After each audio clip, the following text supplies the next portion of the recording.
Dicho esto, vamos a la palabra de Dios, vamos a Colosenses 4, desde el versículo 2 hasta el 6, donde voy a leer de corrido para ir explicando.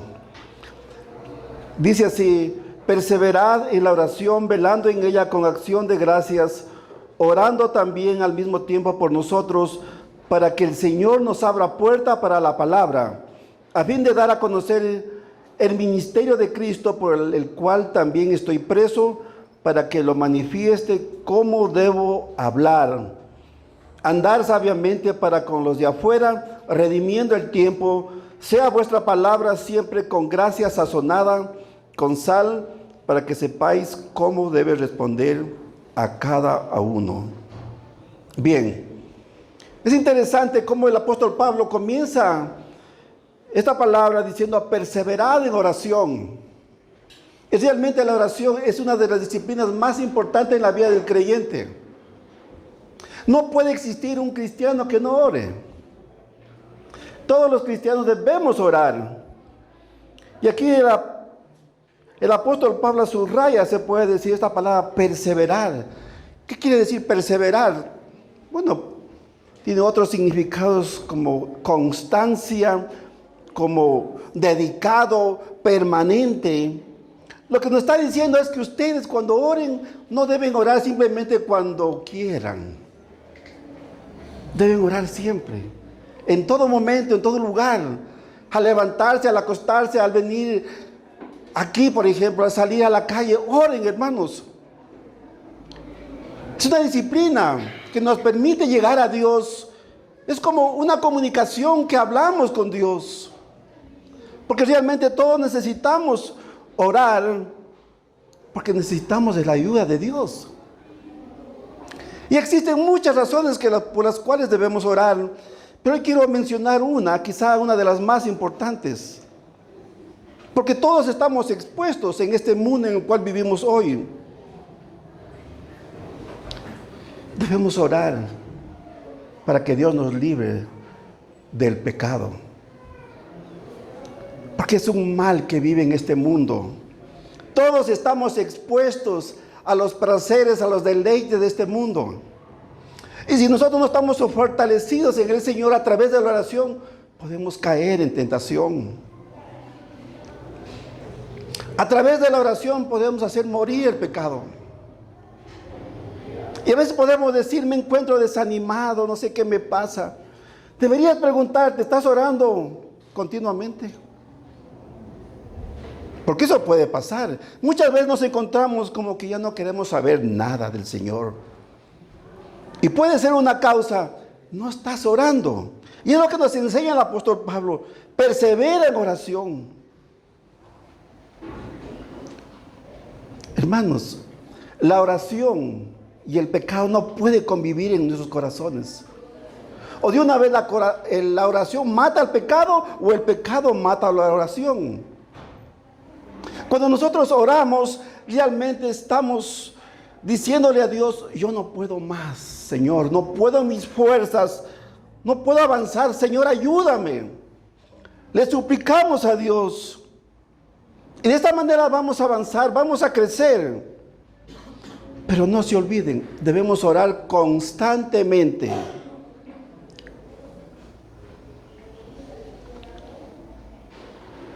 Pero más adelante dice: dándole gracias a Dios. Y eso es muy importante. Lo que está diciendo Pablo es: está bien, ora por tus necesidades, pero al final dale gracias a Dios. Y a veces la oración es una de las disciplinas más olvidadas dentro de la iglesia. Debemos tomar muy en serio esto. Debemos orar permanentemente. Y debemos darle gracias a Dios por muchos motivos. Cuando oramos debemos recordar más en lo que hemos recibido de Él, de lo que nosotros necesitamos. Ahora nosotros, los cristianos, tenemos muchas razones por qué orar o por qué orar. Y podemos darle gracias a Dios por los alimentos, por la vida, por la salud, por nuestros hijos, por las familias, por todo. O sea, nadie puede decir, no, ¿cómo le voy a dar gracias a Dios porque estoy pasando una prueba? No se trata de decirle, Señor, gracias porque estoy pasando una prueba. Decirle, Señor, gracias porque sé que mi oración tú la escuchaste y pronto voy a tener una respuesta de parte tuya. Ese es el agradecimiento, es la confianza que debemos tener en Dios, es decir, que las oraciones Dios las está escuchando. Por eso le damos gracias al Señor. Hay motivos más grandes para darle gracias al Señor. Si nosotros recordáramos siempre lo que Jesús ha hecho por nosotros en la cruz. Antes sin Cristo estábamos condenados al lago de fuego. Pero ahora, gracias a Él, que murió en la cruz, que derramó su sangre, que por su sangre nos limpió de nuestros pecados, ahora tenemos el derecho de ir al cielo con Él. ¿Qué nos espera ahora? Un futuro glorioso. Porque un día, recuerden esto, Él volverá por su iglesia y nos llevará con Él. Y estaremos por siempre con Él, con cuerpos glorificados. ¿Es motivo suficiente para darle gracias? Claro que sí. Entonces, no nos olvidemos de aquello. Siempre al final de cada oración demos gracias a Dios por lo maravilloso que Él es. Versículo 3. Orando también al mismo tiempo por nosotros, para que el Señor nos abra puertas para la palabra, a fin de dar a conocer el misterio de Cristo, por el cual también estoy preso. Lo que está diciendo Pablo dice, ok, cuando ustedes oren, pero también oren por nosotros. Y ese es el trabajo como iglesia que debemos hacerlo. Hermanos, no se trata solamente de orar por nosotros siendo egoístas. Está bien, debemos orar por nosotros, pero también lo que dice Pablo, no se olviden, también oren por nosotros. Como iglesia, querida iglesia, oren por sus pastores, oren por sus líderes, oren por los diáconos, oren por los ministerios, por todos. Es lo que quiere Dios, es la voluntad de Dios, que nos preocupemos, porque el mandamiento que nos da, que debemos amar a nuestro prójimo, ¿cómo lo podemos vivirlo? Cuando nosotros oramos por los demás, porque todos necesitamos de esa oración de los demás. Yo necesito de la oración de ustedes. Que ustedes le digan a Dios, Señor, levanta a mis hermanos, dales sabiduría, dales conocimiento, dales dominio propio. Necesitamos también. No es porque estamos aquí y ya somos lo máximo, no. Somos personas comunes y corrientes, con aciertos y desaciertos, y necesitamos de las oraciones de ustedes. Y es lo que dice Pablo, no se olvide de orar por nosotros. Pablo es un ejemplo de oración. Él oraba por las iglesias de Colosas. Si ustedes recuerdan en los capítulos anteriores, Pablo dice que él oraba por la iglesia de Colosas, que él ni siquiera la fundó. Y no solamente por las iglesias de Colosas, sino por las que estaban alrededor de la Laodicea, dice. Y también dice que le daba gracias a Dios por todo. Y es lo que nos enseña hoy en esta mañana, que debemos orar y darle gracias a Dios. Y hay muchas razones por las cuales debemos orar. Voy a poner un ejemplo, algunos ejemplos buenos. Pelees algún momento con alguien, ora, para que el Señor te dé la sabiduría suficiente y puedas ponerte a cuentas con tu hermano o con tu hermana. Y no cuentes a otro. Alguien está pasando dificultades en su matrimonio, en sus finanzas, en su salud. Ora, ¿sí? Para que el Señor lo levantes. ¿Conoces a alguien que tiene una mala actitud en la iglesia? Ora y no la juzgues. Todo eso es nuestra responsabilidad como creyentes. O alguien ha caído en pecado grave. No la juzgues, ora, para que el Señor la restaure. O si alguien nació de mucha bendición y edificación para tu vida, ora por esa persona y dale gracias a Dios. Es eso lo que Dios quiere que lo hagamos siempre. Pero más adelante el versículo también dice, para que el Señor nos abra puertas. Es decir, para que el Señor nos abra puertas para predicar el Evangelio, a fin de conocer el misterio de Cristo por el cual estoy preso. Analicemos esto. En este momento, Pablo, ¿dónde estaba? Pablo estaba en Roma, preso. Y no estaba preso por robar o por matar o por mentir, por nada de eso. Estaba preso por predicar el Evangelio de Jesucristo. Pero aquí hay algo que Pablo no hace. Él no quiere mostrar autocompasión de los colosenses. Él no dice, hermanos, estoy sufriendo, soy un ministro de Dios, un servidor fiel, y estoy aquí solo, abandonado, nadie me viene a ver. No, no dice eso. Él más bien dice, oren para que se abran puertas. Tampoco dice, yo declaro que soy libre. No dice, porque eso no es un modelo bíblico de orar. Más bien la oración es de súplica a Dios. Esa es la oración que nos pide. Si leemos en Filipenses 4:6, escuchen lo que dice: por nada estéis afanosos, si no sean conocidas vuestras peticiones delante de Dios en toda oración y ruego, con acción de gracias. No dice declara, no dice ordeno. Y si usted lo hace, lo exhorta a que no lo haga. Ahora alguien puede decir, pero a mí me gusta declarar cuando oro. Puede hacerlo, pero no va a pasar nada. Eso le aseguro, porque no es bíblico. Entonces, ¿cómo sería la oración? Como dice en su palabra: mas tú, cuando ores, entra en tu aposento y cerrada la puerta, ora a tu Padre que está en el secreto, y tu Padre que ve en lo secreto te recompensará en público. Pero aquí hay algo interesante. Pablo estaba preso y nunca pidió que ore por su liberación. Pensemos un momento en esto. Si alguien de nosotros estuviera preso, ¿qué oraríamos primero? ¿Qué pediríamos? Que nos saque, que salgamos, ¿sí o no? Pero miren el corazón de Pablo. Él no pide, hermanos, oren para que yo salga de esta cárcel. No.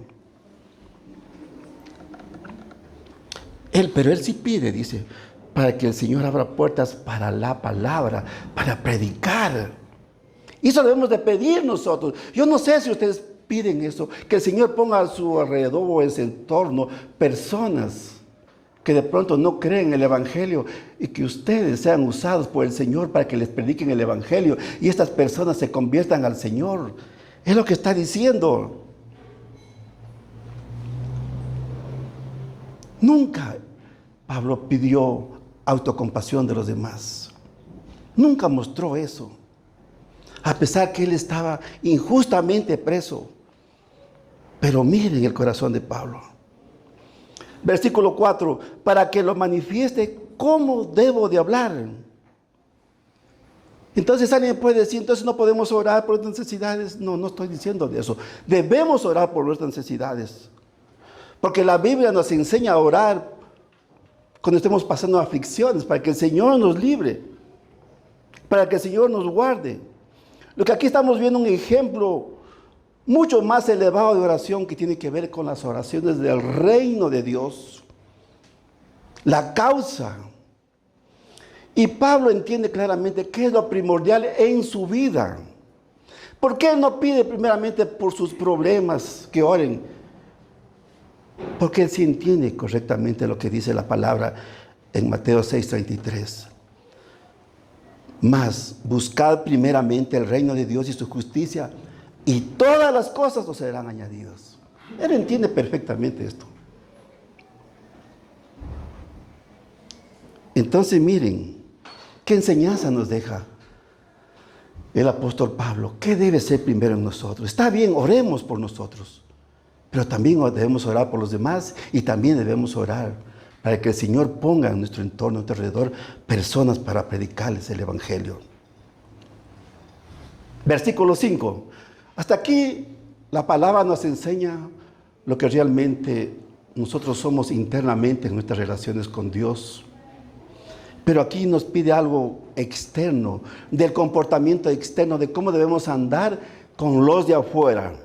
Versículo 5 dice: andad sabiamente para con los de afuera, redimiendo el tiempo.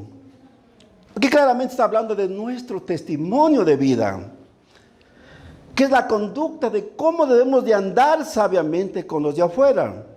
Pero primero analicemos esto. ¿Quiénes son los de afuera que está hablando aquí? Son todas las personas no creyentes que forman parte de nuestro grupo, ¿sí? Porque todos tenemos un grupo de personas que nos relacionamos siempre. Pues a esas personas debemos demostrarles quiénes somos. Y pueden ser familias que no son creyentes. Pueden ser compañeros de trabajo, de escuela, de colegio, de universidad. Y para darle un poco de contexto a todo esto, son todas las personas que te siguen, incluidas las personas que te siguen en redes sociales.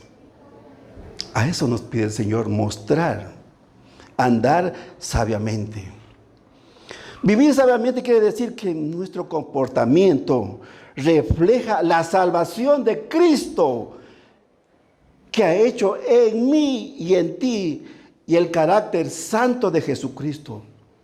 No basta solo con creer en lo que hizo Jesucristo en la cruz. Está bien, correcto, debemos de creer porque la salvación es por fe, no por obras para que nadie se gloríe. Pero también lo que nos está diciendo es que debemos reflejar, que debemos demostrar que en realidad hay un cambio, una transformación en nosotros que Cristo ha hecho. ¿Y cómo podemos demostrar? Con nuestro testimonio. Vivir sabiamente con los de afuera es que mi forma de vivir debe reflejar lo que ha pasado en mi corazón, lo que Dios ha hecho. Debemos mostrar, que ellos vean y digan: wow, ella es otra persona. Yo la conocía, era distinta, pero ahora, no sé, algo tiene dentro de él o de ella. ¿Y cómo podemos evidenciar todo esto? Con nuestro comportamiento, con el trato con los demás. ¿Cómo debemos tratar a los demás, a los de afuera? Debemos tratarlos con humildad, con respeto. Porque usted y yo somos conscientes de cuánta compasión tuvo Jesucristo con nosotros. Por eso debemos relacionarnos con los demás, mostrando en verdad lo que somos nosotros. Y nuestro testimonio puede tener dos efectos, querida iglesia. Uno positivo y otro negativo. ¿Cómo podemos influenciar negativamente ante los de afuera? Escuchen lo que dice en Mateo 5:16. Perdón, en Romanos 2:24. Porque como está escrito, el nombre de Dios es blasfemado entre los gentiles por causa de vosotros. Eso provoca un mal testimonio. El nombre de Dios es blasfemado por nuestro mal comportamiento, porque no estamos evidenciando lo que somos verdaderamente. En otras palabras, la conducta del pueblo de Dios se había convertido en tropiezo para el mundo, porque el mundo nos mira, no se olviden esto. Cuando uno muestra una conducta pecaminosa, estamos siendo de estorbo y tropiezo para el mundo que nos está mirando. Mucho ojo, mucha atención en esto. Pero ¿qué pasa? ¿Qué efecto positivo tiene cuando mostramos de lo que somos verdaderamente? Con buen comportamiento. Escuchen lo que puede suceder, que es lo que todos necesitamos y queremos hacerlo. Mateo 5:16 dice: así alumbre vuestra luz delante de los hombres, para que vean vuestras buenas obras y glorifiquen a vuestro Padre que está en los cielos.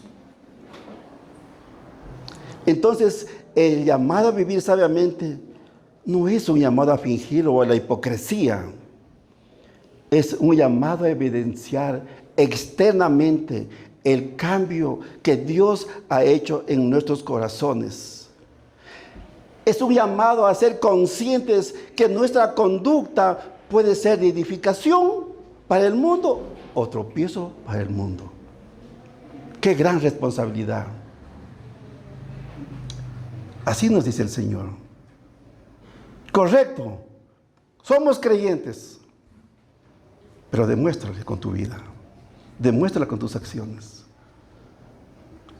Y el texto sigue diciendo, redimiendo el tiempo.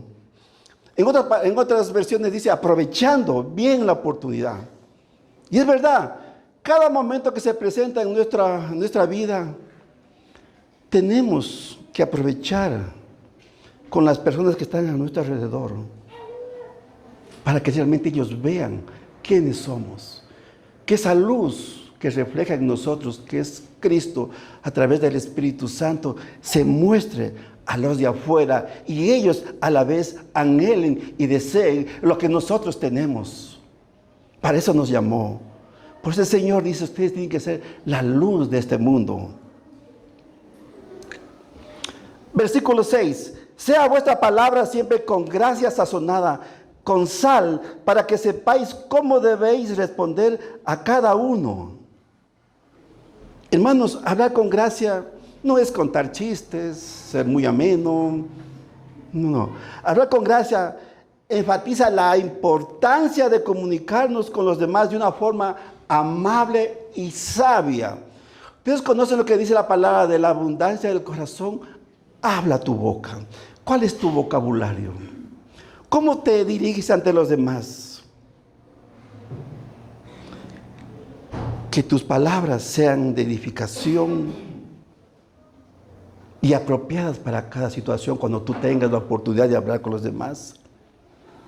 ¿Cómo? Siendo mansos, comprensibles, amables, delicados, sensibles, pacientes, recordando siempre que Dios ha tenido mucha misericordia con nosotros cuando fuimos pecadores. Hay que entender eso. Pero más adelante dice el texto, sazón con sal. Esto tiene dos sentidos. Cuando Pablo dice sazonado con sal. Y él utiliza esta alegoría en función de lo que la sal puede hacer. Recuerden que en ese tiempo no habían congeladores, no había refrigeradoras. Entonces, ¿qué utilizaban ellos? La sal para preservar los alimentos y las comidas. Creo que eso conocemos casi todos. Hoy en día casi no se utiliza eso, pero si alguien no tiene una refrigeradora en casa puede hacer eso. Quiere que una carne no se daña, pues póngale bastante sal. Sí. Y es lo que está diciendo, en este sentido está hablando. Que cada vez que nosotros hablemos con gracia, cuando nosotros predicamos con gracia estamos preservando al mundo de la corrupción del pecado y les estamos dando la oportunidad de que se acerquen a Dios. De eso está hablando.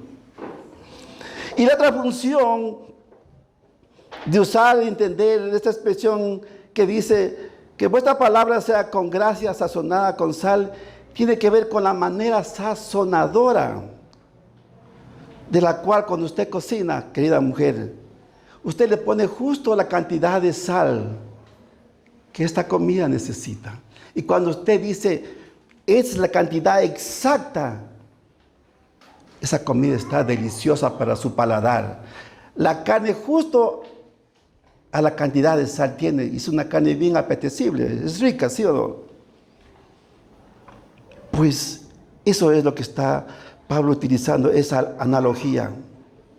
Que nuestras palabras tienen que tener un toque de sabiduría y sabor que enriquezca la conversación con los demás. ¿Para qué?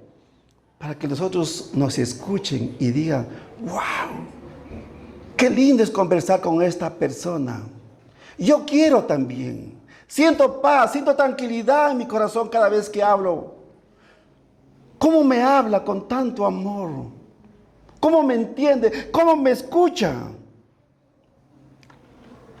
Hermanos, una conversación con gracia es humilde.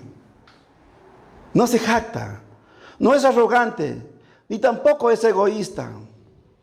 No está centrada en uno mismo. Esa conversación es compasiva y no juzga. no critica, no tiene sarcasmo, ni es irónica cuando se refiere a los demás. Tremendo, ¿no? Es fuerte, pero eso nos pide el Señor, que tengamos ese tipo de vida aún en nuestra conversación. Y sigue diciendo el texto, para que sepáis cómo debe responder a cada uno. Esto puede dar en dos distintos contextos. Cuando alguien te puede acusar injustamente o alguien cuestiona tu fe. Querida iglesia, ¿cómo estás tú dispuesto a responder a una crítica? Cuando alguien te calumnia, ¿cómo tú respondes? Debemos estar preparados para todo eso, porque eso se va a presentar en la vida. Y aquí hay un ejemplo del mismo Jesucristo, cuando en 1 de Pedro 2:23 dice, ¿quién cuando lo maldecían le respondía con maldición? ¿Quién cuando le maldecía no respondía con maldición? Cuando padecía no amenazaba, sino encomendaba la causa al que juzga justamente. Puede pasar, alguien te maldice, ¿cómo le vas a responder? Hay que ser sabios. Cuando alguien cuestiona tu fe, siempre debemos responder de la forma correcta. ¿Cómo? Como dice en Proverbios. En los Proverbios hay mucha enseñanza sobre esto. Solo voy a tomar uno. Proverbios 15:1. Dice, la blanda respuesta quita la ira, mas la palabra áspera hace subir el furor. Cuando tengas este tipo de problemas, hermano, no te pongas al mismo nivel de ellos. Trata de calmar las aguas con una blanda respuesta. De esa manera va a quitar la ira. Tremendo Pablo, ¿no? ¿Cómo nos enseña? Y Pablo cierra este capítulo de las cartas de Colosenses, desde el 7 al 18, con palabras de recomendación, de salutación, y por último con palabras de exhortación a todo su equipo de colaboradores en el ministerio. Querida iglesia, aquí vas a encontrar, o vamos a encontrar, algunos nombres que a lo mejor no son muy conocidos, o a lo mejor tú vas a escuchar por primera vez. Pero alguien puede decir, ¿pero por qué están estos nombres aquí si no son tan importantes o conocidos? No, sí son importantes. ¿Por qué les digo esto? ¿Por qué están estos nombres aquí en esta parte de esta carta de Pablo que escriben? Primeramente recordemos, Pablo escribía las cartas guiado por el Espíritu Santo. Y si el Espíritu Santo quería que pongan estos nombres, es por algo. ¿Saben por qué? Porque dentro del ministerio, en las personas que servimos, no hay personas delante de Dios que son más o menos. Todos somos iguales. Uno puede predicar, uno puede barrer, limpiar. Ante el Señor somos iguales. El Señor no ve eso. El Señor lo ve a su Hijo de lo que Él ha hecho en nosotros. Por eso, Él nos quiere enseñar que nosotros no somos llamados para figurar o ser famosos o para darnos a conocer y que todos nos aplaudan. No. Podemos servir incluso secretamente. ¿Cómo? Orando en tu casa por los demás y nadie lo va a saber. Y de esta manera lo glorificamos a Dios. Por eso ponen nombres que no son muy conocidos, pero que son tan importantes para el Señor como lo puede ser un apóstol, un pastor o lo que sea. Vamos a la palabra, vamos a leer de corrido, versículos 7 al 9. Dice, todo lo que a mí se refiere os lo hará saber Tíquico. ¿Se han oído este nombre? ¿Alguien se llama Tíquico? Me escuchen, por eso digo, son nombres bastante desconocidos. Dice, amado hermano y fiel ministro y consiervo en el Señor, el cual he enviado a vosotros para esto, a esto mismo, para que conozcan lo que a vosotros se refiere y conforme vuestros corazones con Onésimo, amado y fiel hermano que es uno en vosotros. Todo lo que acá pasa los harán saber. Escuchen bien. Pablo nombra aquí a dos personajes, a Tíquico y Onésimo. Bueno, en primer lugar, debemos recordar que en aquel tiempo no habían, digamos, correos donde podíamos tomar para el servicio, para enviar cartas. No habían. Entonces, ¿cómo lo hacían? Enviando personas. Escuchen esto. Pablo, ¿dónde estaba en aquel momento? Estaba en Roma, estaba preso. Y la carta era enviada a las Colosas. Era una distancia tremenda. Aproximadamente en línea recta existen 1.300 kilómetros de distancia, en línea recta. Y estos dos hombres toman la responsabilidad, desafiando peligros para llevar la carta de un apóstol y llevar a la iglesia. Pero analicemos un poco, por cuestión de tiempo no podemos profundizar mucho. ¿Quién era Tíquico? Que aparece aquí. Bueno, primeramente no era judío, era un gentil, ¿sí? Que se unió a Pablo en el tercer viaje misionero y él tomó la responsabilidad de estar con Pablo, poder colaborar en su ministerio. Tíquico dejó casa, familia, iglesia, porque creemos que él también fue un pastor. Dejó todo y se unió al equipo de Pablo. Sí. Por eso dice, amado hermano, fue fiel ministro y consiervo. De eso se expresa Pablo de Tíquico. ¿Y quién es Onésimo? Porque los dos llevaron la carta. Onésimo era un esclavo de Filemón en Colosas.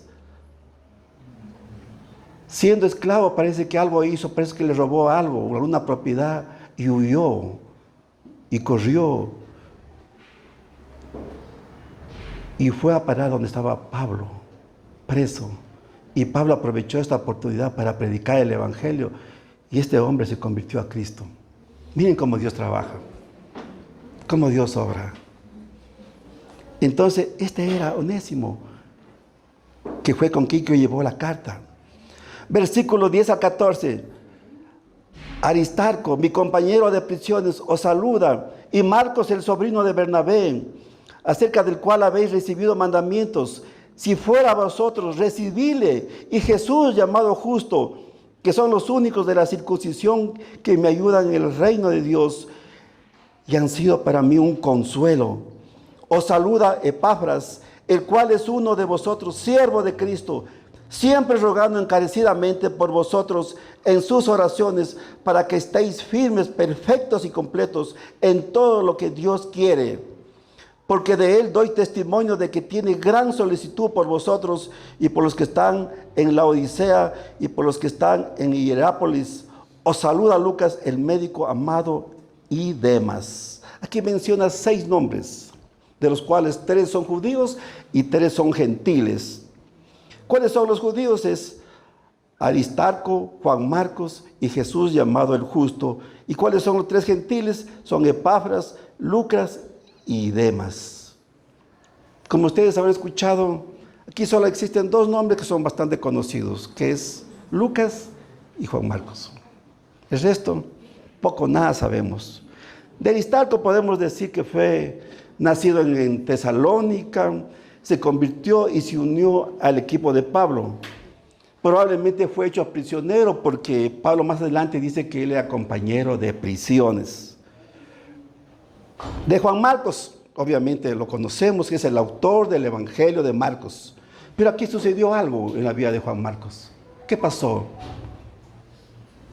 Que se alejó de Pablo, se alejó de Bernabé. Algo hubo, se apartó de ellos.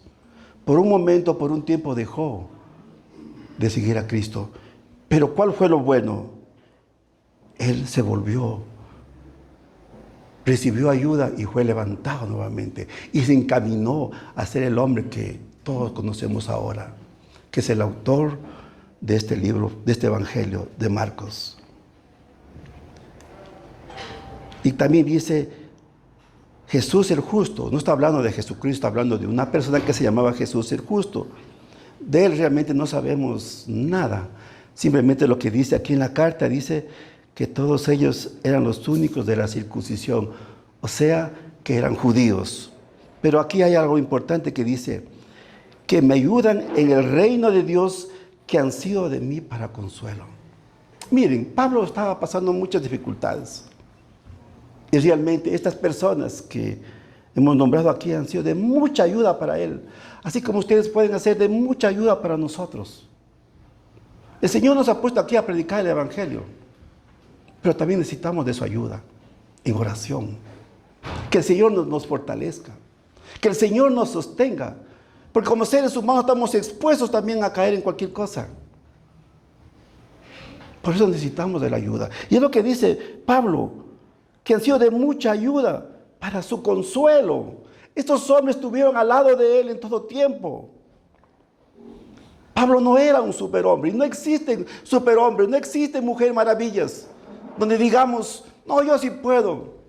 Todos necesitamos de la ayuda de Dios. Porque solo no podemos. ¿Sí? La Biblia es bien clara, dice, apartados de Cristo, nada somos, nada podemos hacer. Sin Él no somos nada.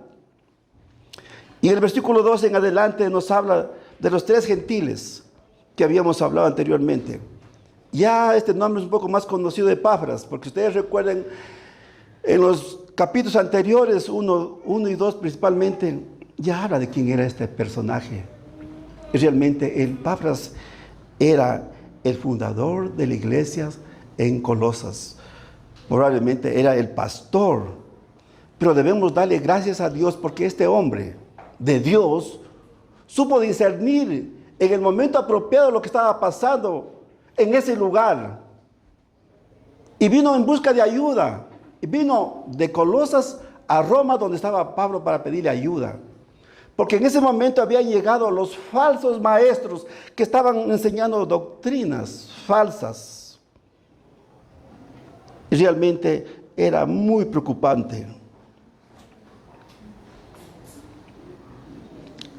Entonces, gracias a lo que hizo Epafras, traer un reporte de lo que estaba pasando, Pablo escribe esta carta para ayudar a sus hermanos. Y la envía con Tíquico. Gracias a lo que trajo un reporte, tenemos ahora la gran bendición de tener este material que es de gran bendición para nosotros.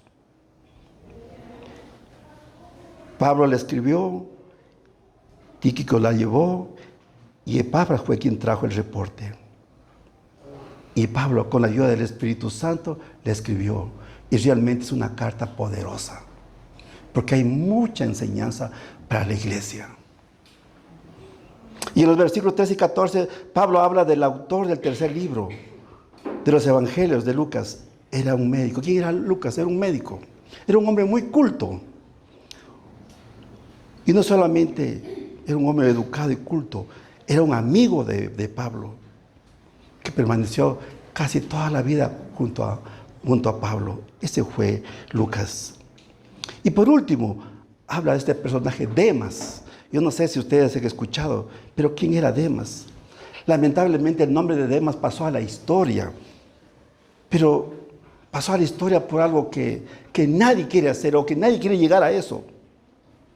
Porque él al final, estando con Pablo, al final apostató. En otras palabras, volvió atrás y nunca se levantó. Escuchen lo que dice en 2 Timoteo 4, del 9 al 10. Procura venir pronto a verme, porque Demas me ha desamparado, amando este mundo, y se ha ido a Tesalónica. Crescente fue a Galacia y Tito a Dalmacia. Bueno, si no se habla bien de Demas, ¿cómo está este nombre aquí en la Biblia? ¿Para qué? Si es de mal testimonio. Pues tomémoslo así, es una advertencia para todo creyente. Porque todos estamos expuestos. Es verdad, la salvación no se la pierde, correcto. Pero también debemos tomar en cuenta que el que es verdaderamente salvo persevera hasta el final. Así como fue Juan Marcos. Él por un momento cayó, pero se levantó. ¿Y Demas qué hizo? No se levantó. Ahora pregunto, hermano, ¿cómo quieres tú que te recuerden? ¿Como Demas o como Juan Marcos. Increíble, ¿no? Y por último, Pablo trae palabras de salutación y exhortación. En los versículos del 15 al 18, escuchen lo que dice: saludad a los hermanos que están en la Odisea y a Ninfas y a la iglesia que está en su casa. Cuando esta carta haya sido leída entre vosotros, haced que también se lea en la iglesia de los laodicenses, y que la de la Odisea la leáis también vosotros. Decid a Arquipo: mira que cumplas el ministerio que recibiste en el Señor. La salutación de mi propia mano, de Pablo. Acordaos de mis prisiones, la gracia sea con vosotros. Amén. Pablo saluda a los de la Laodicea, que estaban más o menos a 16 kilómetros de las demás iglesias, porque realmente en ese sector de Asia Menor habían algunas iglesias, y en ese tiempo normalmente las iglesias se reunían en casas, y eso es lo que está diciendo Pablo aquí. Pero ¿qué pasaba cuando una carta llegaba a las iglesias como esta? Dice que las personas se reunían en la iglesia y todos la leían. Sí, porque era algo grande que un apóstol escriba una carta y sea enviada. Entonces para ellos era como un tesoro y la guardaban. Pero ¿qué más hacían ellos? La iglesia de Colosas, ¿qué hizo? La recibió la carta, la leyeron y enseguida la transcribieron nuevamente con todos los detalles, y luego se le enviaron a las demás iglesias para que ellos también reciban la enseñanza. El original la guardaban como un tesoro. Así se hacía antes en ese tiempo, porque no había Biblia. Así lo hacían. Y en el versículo 18 Pablo nos habla de que él solía utilizar secretarios. Él estaba preso, pero también había alguien que le ayudaba como secretario, cumplía esta función. Pero él al final de cada carta firmaba con su puño y letra. De esta manera él confirmaba que la carta era auténtica, que era original. Y así Pablo enviaba sus cartas a los distintos lugares. Recuerden, querida iglesia, que Pablo, estando preso, escribió las cartas. La mayor cantidad de las cartas escribió estando preso. Y Pablo concluye cómo comenzó esta carta, como siempre lo hace, encomendando esta iglesia a la gracia de Dios. Esta es la enseñanza, querida iglesia. Póngase de pie.